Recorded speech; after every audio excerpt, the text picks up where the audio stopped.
जन्नत सबसे छोटी जन्नत इस दुनिया से 10 गुना बड़ी होगी, और उसका जन्नती जहन्नुम में जलेगा, पहले अपने कबीरा गुनाहों की सज़ा भुगतेगा, फिर वो बाहर निकलेगा, और जब उसके लिए जन्नत का दरवाज़ा खुलेगा तो सामने एक शख्सियत होगी, उसको देख के यूं सर झुकाने लगे। वो कहेगा क्या कर रहे हो? कहा तुम फरिश्ते हो, तुम्हें आदाब बजा लाता हूं, जैसे पैरां ते हाथ जी, गोड़ियां ते हाथ जी, हमारी तहजीब है।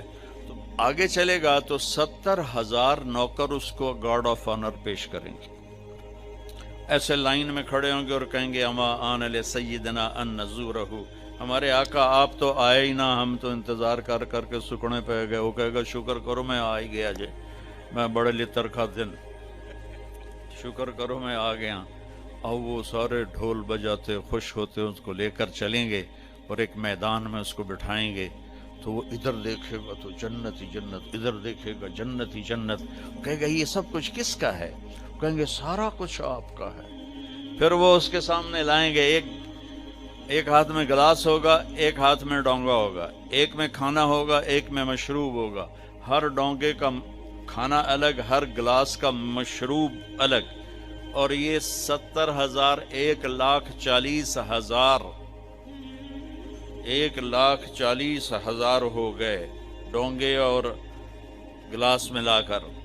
ये सारे खा जाएगा, सारा पी जाएगा, और उसके ना पेट फटेगा, ना फूलेगा, ना लज्जत खत्म होगी, ना थकेगा।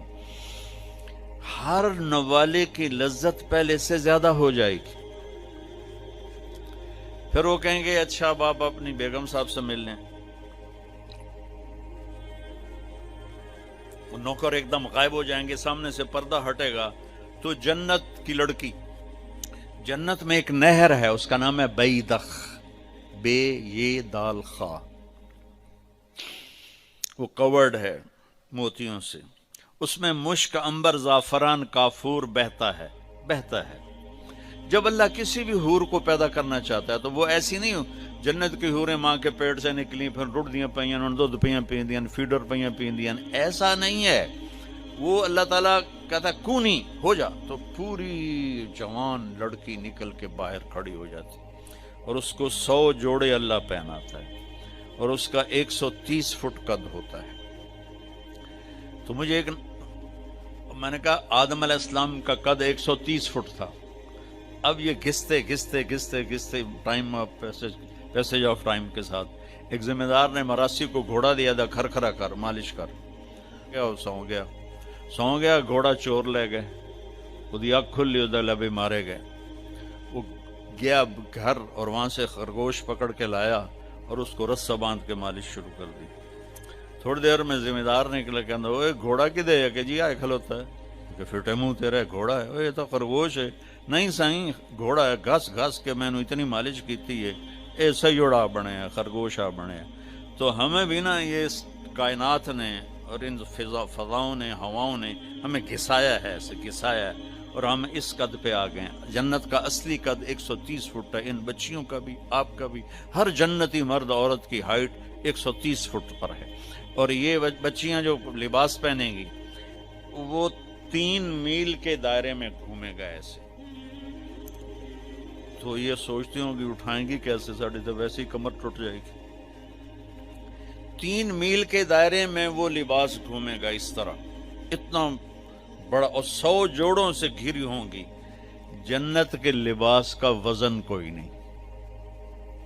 जैसे हम खला में जाएं तो हमारा वजन खत्म हो जाता है, हमारा वजन तो ग्रेविटी और हवा की वजह से, जब हम हवा से ऊपर निकल जाते हैं तो हम बेवजन हो जाते हैं। तो जन्नत के लिबास का अल्लाह ने वजन खींच लिया है, कोई वजन नहीं। और वो सिलाना नहीं पड़ता, खरीदना नहीं पड़ता, धोना नहीं पड़ता, उसको प्रेस नहीं करना पड़ता। जन्नत में एक दरख्त है जिसका नाम है तूबा, उस पर यूं करके लगे हुए हैं फूल, ऐसे फूल लगे हुए हैं। जब आपका जी चाहेगा कि मैं कपड़े बदलूं तो आपका खाली एक इशारा होगा तो उससे एक लाइट निकलेगी ऐसे। अब ये आपने 100 जोड़े पहने हुए हैं, इनको अगर आप उतारने जाएंगे तो कितना थकेंगे, और फिर अगले 100 200 हो गए तो मोटे तो विच ही रह गए। तो क्या होगा اللہ اکبر، کیا ہوگا؟ آپ کہیں گے کپڑے بدل لوں، آپ کے ذہن میں ایک ڈیزائن آئے گا، آپ کے ذہن میں ڈیزائن آئے گا، ٹک، جیسے یہ کیمرے نہیں، یہ موبائل کیمرے وہ ایسے فلیش پھینکتے ہیں، تو ایسے فلیش آئے گا، اور پھر کیا ہوگا؟ آپ دیکھو گے تو آپ کے اگلے جوڑے غائب ہوں گے اور نئے جوڑے آپ پہن چکے ہوں گے، کیونکہ پوری جنت میں کوئی لانڈری کوئی نہیں ہے، کوئی ٹوائلٹ کوئی نہیں ہے، کوئی باتھ روم کوئی نہیں ہے، پوری جنت میں کوئی دھوبی نہیں ہے۔ تو ایک دم میک اپ کے لیے ان بچیوں کو کتنی مشقت اٹھانی پڑتی ہے، یہ تو زیادہ جانتی ہوگی۔ وہاں ارادہ کریں گی میک اپ ہو جائے تو ٹک ٹک ٹک، 1 سیکنڈ میں